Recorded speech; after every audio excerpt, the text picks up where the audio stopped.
Que bom poder, nesse clima, onde o nosso coração se prepara para a Jornada Mundial da Juventude 2016. O Papa João Paulo II disse na encíclica Domino et Vivificantem que, de fato, Jesus iria nos enviar o Espírito Santo para que pudéssemos dar testemunho dele. E eu fico pensando, nesses tempos, nos dias de hoje, o que seria dar testemunho? Dar testemunho nos dias de hoje como jovem, Adriano. Vou dar a minha opinião, você vai me corrigindo se eu estiver errada, mas hoje dar testemunho pra gente é nadar contra a correnteza. A gente contra aquilo que vem atacar a nossa fé, os nossos princípios, os valores cristãos. E é pedindo a força do Espírito Santo que a gente começa essa troca de conversa, junto com o hino da JMJ, né? A gente já vai ouvindo o sonzinho começar, então vamos pedir essa força do alto para começarmos mais um programa. Boa noite para você, boa noite, Adriano, bem-vindo a todo mundo. Boa noite, receba o poder, hino da jornada de Sydney, 2008.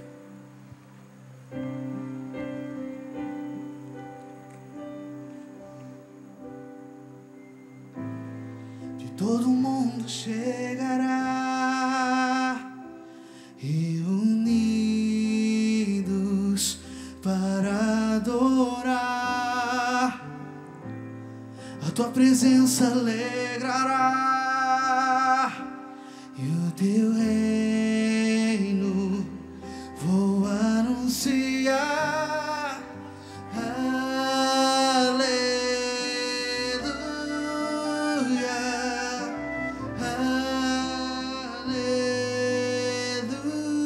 aleluia. Receba a força do Espírito.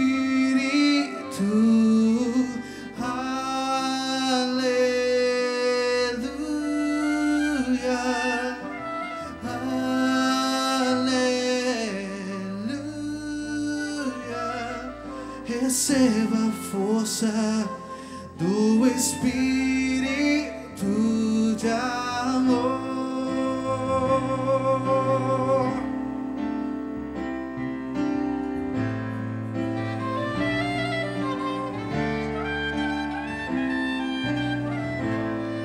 O Espírito é Senhor da vida, ensina o amor, viveremos para amar e o teu reino vou anunciar. Aleluia, aleluia.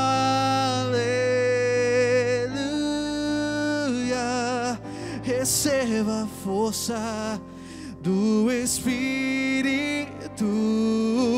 Aleluia,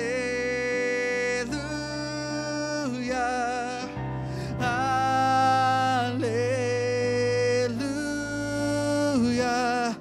Receba a força do Espírito de amor.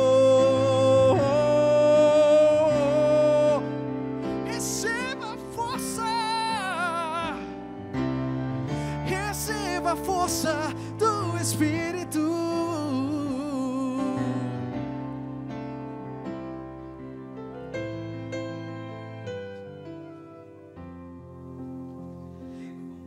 Porque foi minha primeira jornada mundial da juventude lá na Austrália e que bom lembrar das palavras de Bento XVI dizendo para nós jovens: tenham a força do anúncio, tenham a ousadia do testemunho.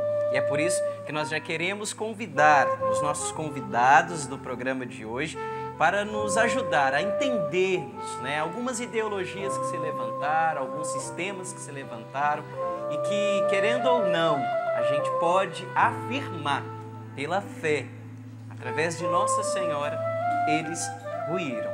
Mas ainda se vê, se ouve, né, ecos disso. Mas para nos ajudar nessa reflexão, quero chamar aqui ele que é professor de filosofia, mestre em filosofia pela PUC São Paulo. É o Francisco Radso, por favor.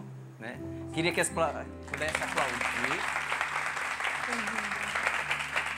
Bem-vindo.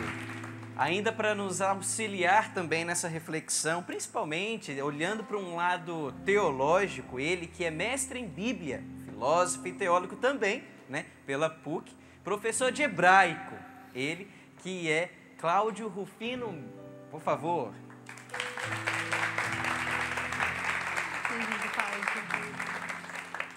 Sentados, a gente dá início, né, às boas perguntas, então a plateia também sinta bem à vontade, né, sinta-se bem à vontade de fazer perguntas. Você em casa pode interagir conosco através aí, né, da hashtag Canção Nova na JMJ.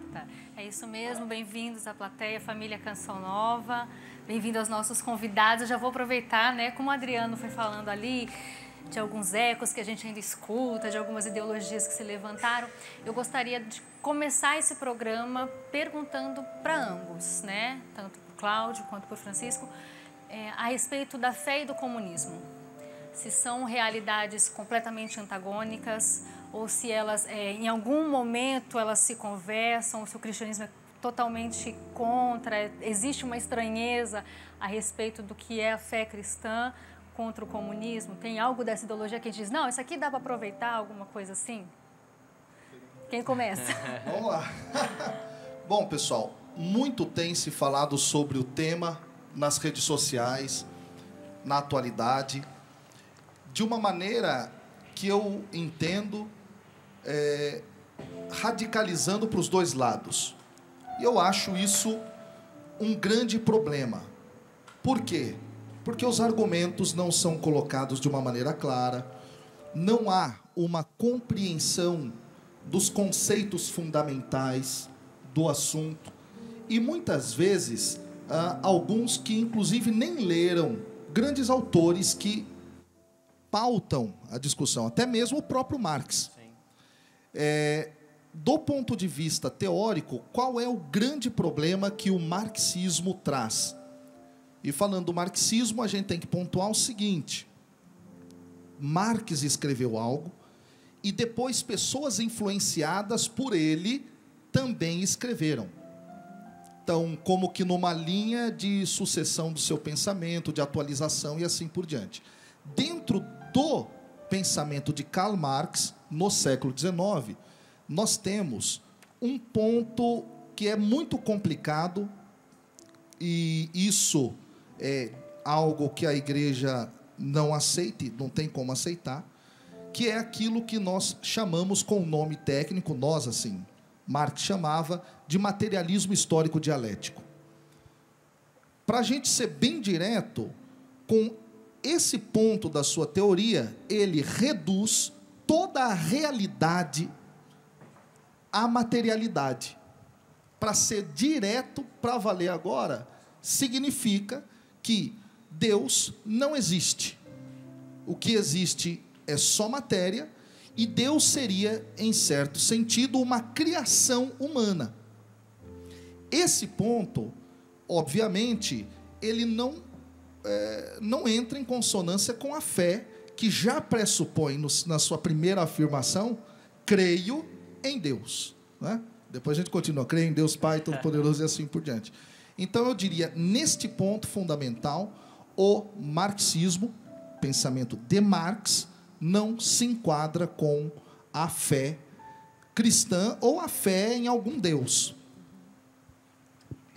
Bom, eu vou tentar ser um pouco mais direto em relação a isso, já que ele colocou em pontos fundamentais.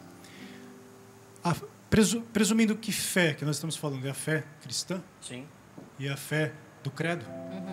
E presumindo que comunismo é o comunismo ateu marxista, é o comunismo científico, o socialismo científico, que vem da obra do Marx.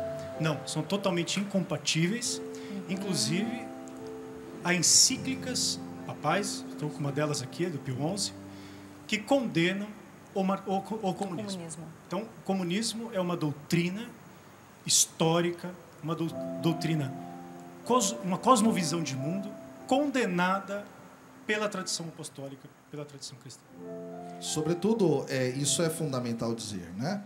Por conta disso, encerrar tudo na materialidade. Então, pontos do credo niceno-constantinopolitano, né?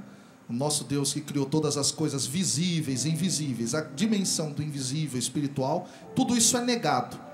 E nós, como cristãos católicos, cremos que sim, obviamente, existe um Deus, existe dimensão espiritual e assim por diante. E o Marx, ele nega esse ponto.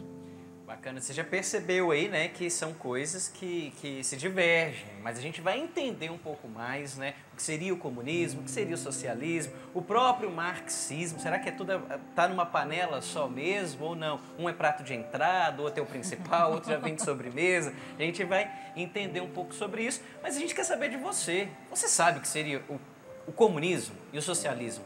E as pessoas aí na rua? Nossa equipe preparou essa enquete e a gente vai curtir agora o que o povo pensa e sabe sobre comunismo e socialismo. Muitos se confundem acerca da diferença entre o comunismo e o socialismo. Há quem pense que as duas desempenham as mesmas funções e os mesmos ideais. Há quem acredite que um é continuação do outro. Mas o que será que os jovens pensam sobre esse assunto? É o que vamos ver agora. Vão para o mesmo caminho, só que uma prega a luta armada, que é o comunismo, e o socialismo já é mais tranquilo, com os mesmos ideais, só que não impondo, entendeu? E é um regime de segregação, o comunismo, que já te pega, já te coloca para fazer, te obriga a fazer as coisas. Já o comunismo, já o socialismo não, é mais tranquilo, mais pacífico. Para mim tem diferença, assim, eu acho, o que eu aprendi assim é que o comunismo é um estágio mais avançado do socialismo e que o socialismo é dividido entre todas as pessoas igualmente. É indiferente se a pessoa faz tal função e tudo mais. Mas, e no comunismo tem a coisa da ditadura, o poder na mão de uma pessoa. Para mim, o comunismo é como se fosse um estilo de ditadura, onde são postas regras e aquela sociedade tem que obedecer, fazer aquilo que o governo manda. E já no socialismo, vamos supor, vou comparar como se fosse um grupo de trabalhadores, onde trabalham em prol para conseguir seus objetivos e não há um ser maior e nem menor do que o outro, sim, todos são iguais e vivem da mesma forma. Comunismo é o estado perfeito, né? E a diferença dele com o socialismo é porque o socialismo é o caminho para se chegar ao comunismo, né? Que é através da estatização dos bens. O comunismo e o socialismo, vejo, são coisas bem próximas. Existe apenas uma diferença, que no comunismo a gente tem que obedecer, né, por obrigação. E no socialismo a gente pode escolher aquilo que é melhor pra gente, não precisa fazer porque a pessoa está impondo isso pra gente. Ana, eu não vou deixar passar de liso, porque os dois são mestres e professores. Nota para as respostas que vocês ouviram de 0 a 10 para essa classe. 7. 7. Eu daria um 6 por aí. Então já deu para perceber aí que, olha, na média ali não passa. Ou seja, muitas questões equivocadas, né, que o povo ainda traz sobre essa temática, comunismo e socialismo, né? Sim. Mirela? A gente já tem pergunta, né? Quero convidar antes disso, me deram uma plaquinha, gente, tô chique hoje, para você participar nas nossas redes sociais, usando a hashtag Canção Nova na JMJ. A gente tem pergunta da plateia, mas você que está em casa também é plateia. Então, se você quiser mandar sua pergunta, a Regiane vai passar para a gente aqui. E aí eu já fiquei sabendo que, enquanto a gente estava no VT, né, surgiram questões aqui, e o Guilherme falou que tinha uma pergunta. Fala, Guilherme. Boa noite. A minha dúvida é que uma das bandeiras do comunismo, socialismo, marxismo é a extinção da propriedade privada. E a igreja é contra isso. Eu gostaria de saber o motivo disso, o porquê que a igreja é contra isso, já que poderia ajudar muita gente, né, que precisa de uma terra para plantar, etc., como as pessoas falam. Bom, primeiramente, gostaria de colocar um ponto nessa questão sobre a diferença entre socialismo e comunismo de uma maneira bem light, bem suave. Eu dei 7 ali para o Kiss, de participação, porque é uma participação típico de que se aprenderam na escola, no ensino médio, bem no nível básico da questão. A diferença primordial socialismo é um sistema de política. Socialismo é um sistema político, tem preocupações políticas. Comunismo é um sistema completo de realidade, como bem colocou aqui o professor. Socialismo, vamos comparar para tentar visualizá-lo, é contrário ao liberalismo. Comunismo é outra coisa. Mas podemos pensar desta forma, que ajuda mais um pouco. Fazem parte de um mesmo tecido. É impossível um comunista não ser socialista. Ele é socialista. Mas um socialista não necessariamente é um comunista. Alguém comentou ali muito rapidamente que há uma diferença entre luta armada. Quer dizer, ele tem essas coisas na cabeça. Ali ele confundiu a estratégia para se chegar a uma sociedade comunista, que são várias estratégias. Ele é só uma. De fato, para tentar localizar de uma resposta mais central, o socialismo é uma teoria política que parte de uma discussão a respeito da propriedade, de quem é a propriedade. Ela é coletiva ou ela é privada? Essa é uma discussão que começa na história do Ocidente, inclusive com os cristãos. Depois o nosso colega teólogo vai poder falar melhor disso. Mas que tem um desenvolvimento forte lá na teoria do Rousseau.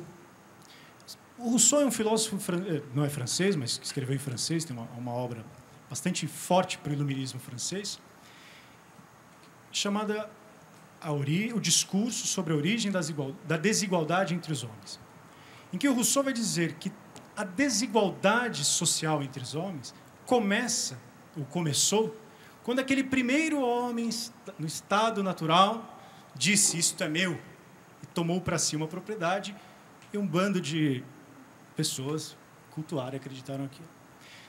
Começa aí a discussão mais técnica, mais filosófica a respeito da propriedade privada.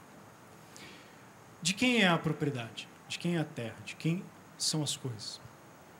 Na teoria socialista, em geral, assim, não dividindo entre socialismo e comunismo, a propriedade ela é um bem da história do homem. O homem trabalha, produz, mas esse bem ele pode ser coletivizado. Quer dizer, ele é comum. Ele não é um bem meu. Fui lá, trabalhei, desenvolvi. O que o Marx, agora entrando no comunismo, faz? O Marx, ele organiza cientificamente, ou pelo menos ele acredita naquele conceito de ciência, como que se daria uma sociedade final, passando por várias etapas, inclusive o capitalismo, da propriedade privada, para se chegar a uma sociedade em que todos os bens, ou pelo menos os bens que tornariam a sociedade mais justa e mais igualitária, comum. O comunismo vem daí, quer dizer, dos bens que são partilhados e comungados entre os homens. Como você disse, criaríamos uma sociedade mais justa assim? Olha, vamos tentar responder a sua pergunta pragmaticamente. O que significa isso? Vamos olhar como esta resposta foi dada na história. Toda vez que se tentou instaurar uma sociedade em que a propriedade privada era esvaziada de sentido, ou seja, um bem coletivo, toda vez que se tentou isso, essa sociedade ruiu. No caso das ditaduras comunistas, ruiu a custo de muito sangue, a custo de muitas vidas. Então, a Igreja Católica, a teologia cristã, ela não é contra a propriedade privada. É pelo contrário. A doutrina social da Igreja, e é bom que nós cristãos católicos temos obrigação de conhecer a doutrina social da Igreja, defende a propriedade privada e defende o livre comércio. Isso é uma questão fundamental. Acho que agora você poderia até contribuir. Então eu vou abordar a questão do ponto de vista teológico, e eu acho importante que todos conheçam um grande documento chamado Compêndio de Doutrina Social da Igreja, no qual, a respeito da questão da propriedade privada, a Igreja ela é a favor. Porque a Igreja entende que uma vez que você não tem o espaço onde você pode viver livre, seu, sem a interferência de um maior, isso pode levar a um grandioso perigo. Você imaginou se você não pudesse, dentro da sua casa, por exemplo, educar os seus filhos na fé? Isso é um absurdo. Então, a propriedade privada, nesse sentido, mais próximo do indivíduo, ela é fundamental por diversas razões e por isso também assegura a liberdade do indivíduo diante da sua família, diante dos seus, até do ponto de vista da possibilidade dele educar como ele deseja e assim por diante. Existe sobre a questão da propriedade privada dentro do compêndio de doutrina social da Igreja uma questão. A propriedade privada, ela é um princípio fundamental, mas sobre ela pesa uma hipoteca social. Sobre esta hipoteca, o Papa João Paulo II falou, diversos outros falaram. O que é isso? O acúmulo desvairado sem colocar a serviço, veja, colocar a serviço é diferente de um Estado que interfere no seu direito de ter uma propriedade. É distinta a questão. Então, colocar isso a serviço. Porque tem gente que quer acumular do ponto de vista egoísta negativo. Agora, quando eu quero ter os bens, ter até uma qualidade de vida boa, não é?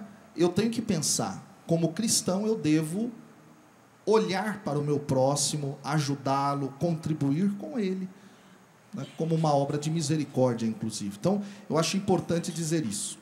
Tá. Fundamentado na caridade. Exatamente. Bacana. O João, ele deu aí a dica, né? Muito mais que apenas explicar para você. A gente traz algumas fontes onde você pode aprofundar o assunto que a gente precisa. Compêndio aí da igreja, né? Sobre doutrina social. Quero citar um outro livro também que fala explicitamente disso. O que há de errado com o mundo, do Chesterton, onde ele afirma nessa questão da propriedade privada. 2 livros aí que você pode aprofundar, até onde ele diz, né? Acabar com a propriedade privada é acabar com a família, acabar com as instituições, né? Então a gente vai agora, né, com a Regiane aqui, olha, que tem também participação pelas redes sociais, Regiane. Isso mesmo, tem bastante gente participando aqui conosco pela hashtag. Já quero deixar o convite para você, né, também participar, enviar para nós a sua pergunta usando a hashtag Canção Nova na JMJ. Eu vou tentar aqui unir umas 2 perguntas aqui, porque a gente tem bastante. Do Roberto Jefferson. Só um minutinho. Ele diz que muitos chamam o Papa de comunista por causa da dedicação aos pobres. E qual seria a diferença do enfoque da Igreja? E o professor Marcelo também, que diz como lidar com a mentalidade comunista entre os membros da hierarquia da Igreja. Respira fundo. Tem muitas coisas imbricadas aí. Quer começar? Pode começar, Francisco. Eu gostaria de começar a responder sobre o Papa e depois aquela questão sobre os membros da igreja com essa mentalidade. Não, o Papa não é comunista, ele já deixou isso bem claro e ele assume uma posição devota justamente ao Evangelho. É que se confunde este perfil do Papa, um perfil diferente do Bento XVI, seu antecessor. E aí é uma questão de personalidade, não uma questão de doutrina. Se confunde essas diferenças de personalidade, de carisma, com teologia. O Papa, ele é católico e está a serviço do Evangelho. Quem diz que o Papa é comunista, desculpa o termo, é um completo idiota. Assim, nesse sentido, eu sou bem duro. Não entende absolutamente nada do que se passa, pelo menos naquilo que é fundamental na vida da Igreja e na vida do Evangelho.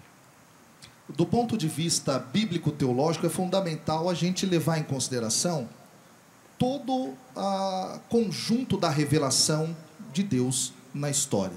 Tá?